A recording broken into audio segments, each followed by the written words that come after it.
Aqui no estúdio a gente recebe a partir de agora o deputado federal Rui Carneiro, do Podemos, que acompanha há bastante tempo essa luta da enfermagem. Boa tarde, deputado, seja bem-vindo.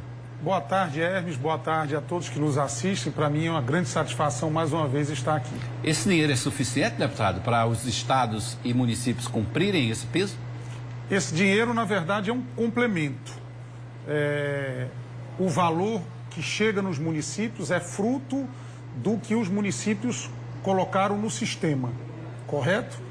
E é importante que o pagamento seja feito de imediato, dá para ser feito, e a nossa luta continua, porque no meio de todo esse processo, o que está sendo pago agora não é o que nós decidimos no Congresso. Houve depois uma interferência do STF que transformou o valor do piso para 44 horas. E através da advocacia do Senado, nós vamos derrubar essas 44 horas, se Deus quiser, inclusive porque não existe carga horária de 44 horas no Brasil. Isso foi uma criação, de certa forma, para prejudicar o piso da enfermagem. Ou seja, esse piso pode aumentar? Não, esse piso não é aumentar, esse piso foi diminuído. Esse piso pode voltar, voltar ao valor que o Congresso votou. Certo. Agora, deputado, no caso de João Pessoa, recebeu 10 milhões e 500 mil reais. Campina Grande até um pouquinho mais. Dá para pagar aqui em João Pessoa esse piso? Dá para pagar, vai pagar na verdade a diferença, porque já tem o valor que a prefeitura, seja de João Pessoa, de Campina Grande, de Princesa Isabel, já paga. Isso na verdade é o complemento para o valor do piso, que agora entrou numa regra de 3 por essa questão que eu estou lhe dizendo, das 44 horas. Deputado, o senhor é relator de uma lei que dá transparência à fila do SUS. Como é que isso vai funcionar? Recebi com muita satisfação na semana passada a relatoria de um projeto do ex-senador Rigulfi, que reputo como um dos mais importantes para a saúde do Brasil.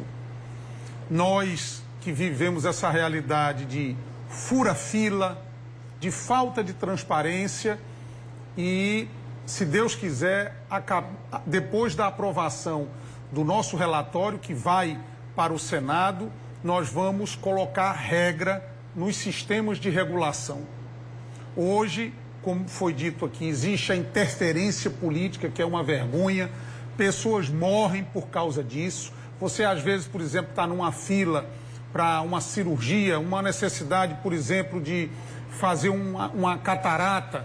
Então, tem 300 na fila, você não sabe qual é a sua posição, você não sabe qual é a perspectiva de você ser operado, se é daqui a 1 mês, a 2, a 3.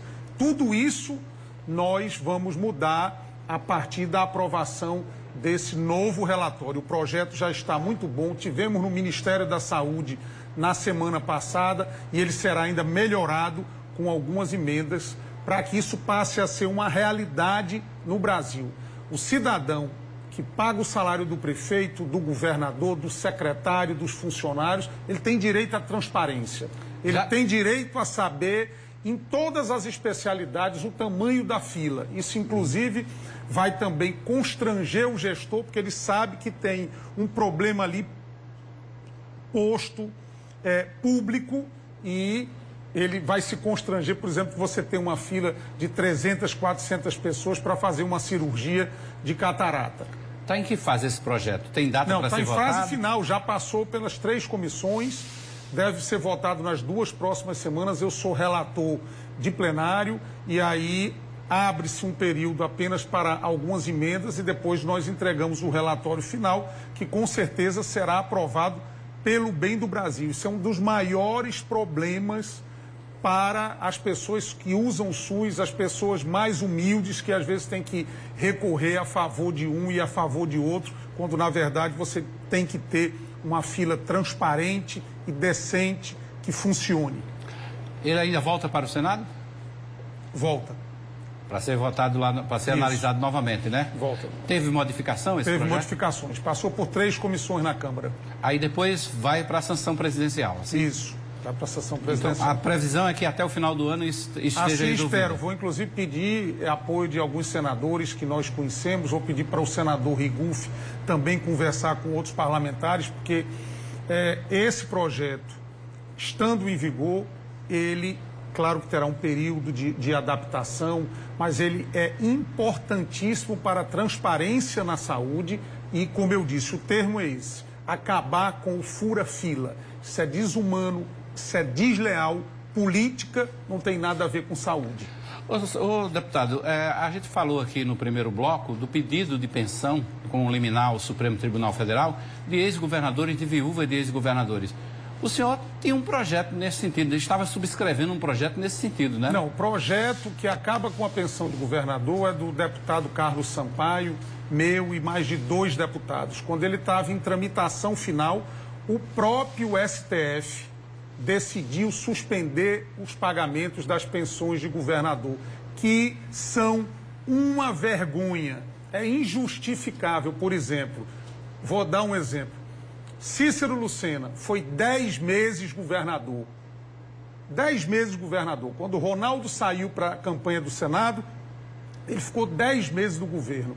É justo que uma pessoa nessa situação receba o salário de governador até morrer, e quando morrer, depois a esposa receba uma parte desse salário? Qual é a lógica disso? Quando ele foi governador, ele recebeu o salário do governador, prestou o serviço dele, ele vai receber até a morte.